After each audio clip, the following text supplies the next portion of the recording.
Mutton হচ্ছে, এই যে তার জন্য আলু আর পেঁপে কেটে রেখেছি। পেঁপে দিলে নাকি ভালো সেদ্ধ হয়, ভালো হয়। এই যে মশলা করেছি সব, এর মধ্যে আছে পেঁয়াজ, আদা, রসুন, লঙ্কা, আর এই যে মটনটা সিদ্ধ করে নিয়েছি নুন দিয়ে, সিদ্ধ করলে ভালো হয়। এই যে কড়াইতে তেল গরম হচ্ছে, তেলের মধ্যে সাদা জিরে দিয়ে দিয়েছি। এবার এর মধ্যে হচ্ছে আলুগুলো দিয়ে ভাজবো।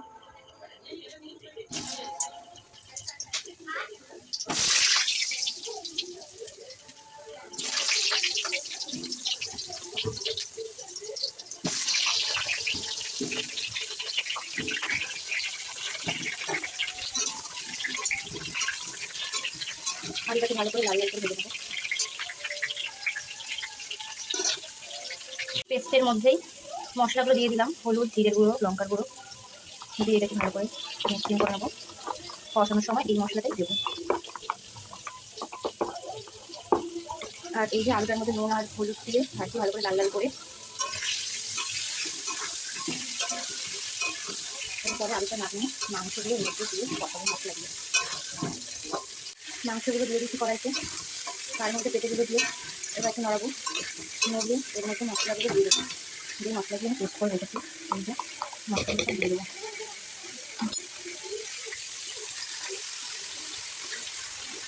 দেখো বন্ধুরা, সব মশলাগুলো দিয়ে দিচ্ছি। মশলাটাগুলো খুব ভালো করে কষাবো মশলাগুলোকে, যাতে মাংসগুলো ভেতরে মশলাগুলো ঢোকে। আর এটাকে কষিয়ে নিয়ে তারপরে আলুগুলো এর মধ্যে দিয়ে দেবো। তাই এই যে মাংসটা কষানো হচ্ছে, এই মাংসটা বানাচ্ছি।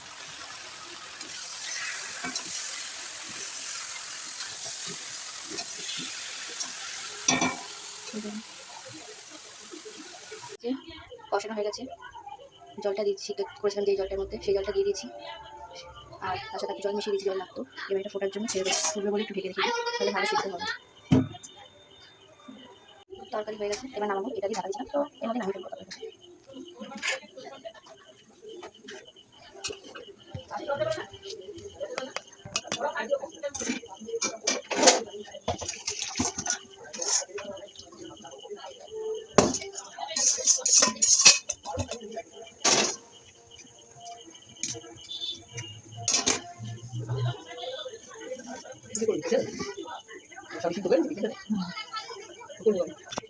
নামিয়ে ফেলেছি।